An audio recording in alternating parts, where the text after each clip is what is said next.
तो आज मैं वहाँ पे वीडियो डिसकंटिन्यू हो गई थी, दोबारा बोल रही हूँ। हाँ जी बेटा, तो आज की जो मार्केटिंग है वो कस्टमर सेटिस्फेक्शन के ऊपर पूरा जोर देती है। कस्टमर की क्या प्रेफरेंसेस है, लाइकिंग, डिसलाइकिंग, नीड, रिक्वायरमेंट को पढ़ने सुनने के बाद उसके बाद प्रोडक्ट बनाया जाता है। तो मार्केटिंग कस्टमर की सेटिस्फेक्शन को बढ़ाने का काम कर रही है। लेकिन पुराने टाइम में कस्टमर की लाइकिंग, डिसलाइकिंग, प्रेफरेंस के ऊपर कोई जोर नहीं दिया जाता था। कस्टमर की प्रेफरेंसेस को नहीं सुना जाता था। प्रोड्यूसर वो प्रोडक्ट बनाता था जो वो बना सकता था। पर आज की मार्केटिंग कस्टमर सेटिस्फेक्शन को इंक्रीज़ करती है। फैसिलिटेट्स चॉइस, आज मार्केट में देखो कितने सारे प्रोडक्ट्स मार्केट में अवेलेबल हैं और वो सारे प्रोडक्ट्स मार्केट में अवेलेबल हैं। इसकी वजह से हम कस्टमर्स को कितना फ़ायदा है, हमारे पास कितनी चॉइस हो जाती है। हमें एक प्रोडक्ट खरीदना हो, 50 ब्रांड अवेलेबल हैं। नहीं मार्केट में पसंद आ रहा, ऑनलाइन खरीद लो। ऑनलाइन नहीं पसंद आ रहा, ऑफलाइन खरीद लो। इतने सारे ऑफर्स, डिस्काउंट्स मिल जाते हैं आपको, तो इतनी सारी चॉइस बढ़ जाती है। ये फ़ायदा है मार्केटिंग का कस्टमर के लिए। नेक्स्ट है इंक्रीज़ इन नॉलेज, कि मार्केटिंग आपकी नॉलेज को भी बढ़ाता है। ठीक है, जैसे कस्टमर्स हैं, पुराने टाइम में तो उन्हें डिफरेंट प्रोडक्ट्स के बारे में नॉलेज नहीं होती थी। आज ऑनलाइन आप करो और मार्केटिंग से आपको कितनी जानकारी मिल जाती है। आपको किस प्रोडक्ट के, किस ब्रांड की नॉलेज लेनी है, आप जितनी मर्जी नॉलेज ले लो वहाँ से। आगे है प्रोवाइडिंग गुड क्वालिटी प्रोडक्ट। जैसे जैसे कंपटीशन बढ़ रहा है तो आप सबको एक क्वालिटी स्टैंडर्ड मेंटेन रखना पड़ता है, मैन्युफैक्चरर को, मार्केटर को।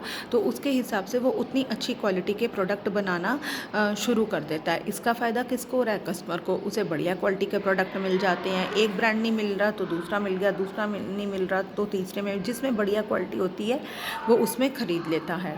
आगे है प्राइस स्टेबिलाइजेशन। कंपटीशन होने का फ़ायदा, अगेन प्राइस कम करने में किसका फ़ायदा हो रहा है? कंज्यूमर का फ़ायदा हो रहा है, क्योंकि कंज्यूमर को क्या मिलता है? प्राइसेस में बहुत सारे ऑफ़र्स मिल जाते हैं। अब जैसे है आपको एक प्रोडक्ट, आप यही देखो ऑनलाइन की अगर मैं बात करूं तो डिफरेंट वेबसाइट पे डिफरेंट प्राइस होते हैं। तो आपको जहां पे कम मिलता है आप वहां पे प्रोडक्ट खरीद लेते हो। आप ऑफलाइन खरीदने जाते हो तो पहले आप ऑनलाइन प्राइस चेक करते हो, भैया ये प्रोडक्ट आप इतने का बता रहे हो, ऑनलाइन तो ये इतने का अवेलेबल है।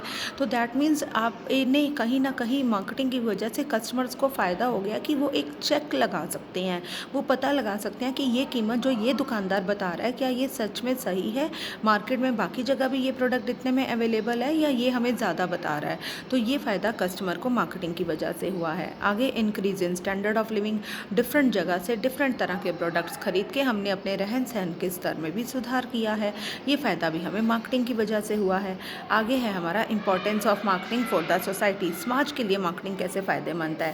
पहला, प्रोवाइड्स एम्प्लॉयमेंट। कितने सारे लोगों को एम्प्लॉयमेंट अपॉर्चुनिटीज़ मिली हैं मार्केटिंग में। देखो कहीं पे भी काम करना है, एडवर्टाइजिंग में कितने लोग एम्प्लॉयड हैं आजकल तो डिलीवरी में कितने लोग एम्प्लॉयड हैं। आपके एडवर्टाइजिंग में देखो कितने सारे लोगों को काम मिलता है, photographers, cameraman, script writer, animated characters के लिए आवाज़ लाना, तो वॉइस जो देते हैं वो एक्टर्स। तो इतने सारे लोगों को एम्प्लॉयमेंट मिलता है सिर्फ और सिर्फ मार्केटिंग की वजह से। आगे है इंक्रीज इन नेशनल इनकम। हमारी राष्ट्रीय आय भी बढ़ती है क्योंकि प्रोडक्ट्स बिकते हैं, खरीद बेच से अल्टीमेटली टैक्स जनरेट होता है, वो सरकार को मिलता है और उसकी वजह से हमारी नेशनल इनकम भी बढ़ जाती है। आगे रिडक्शन इन डिस्ट्रीब्यूशन कॉस्ट। अब हमारी डिस्ट्रीब्यूशन कॉस्ट कैसे बढ़ गई है?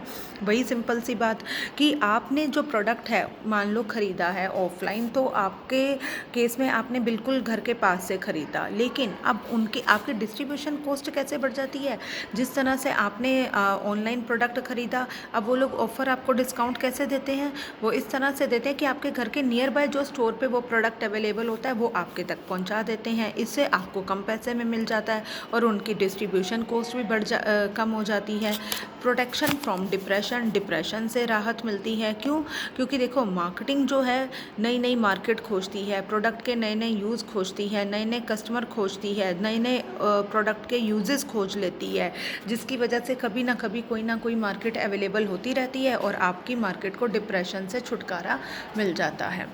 आगे है importance of marketing as a business function. 1 minute बच्चों, ये क्या है अब? किसी को पेंडिंग में कुछ बोल रहे हैं तो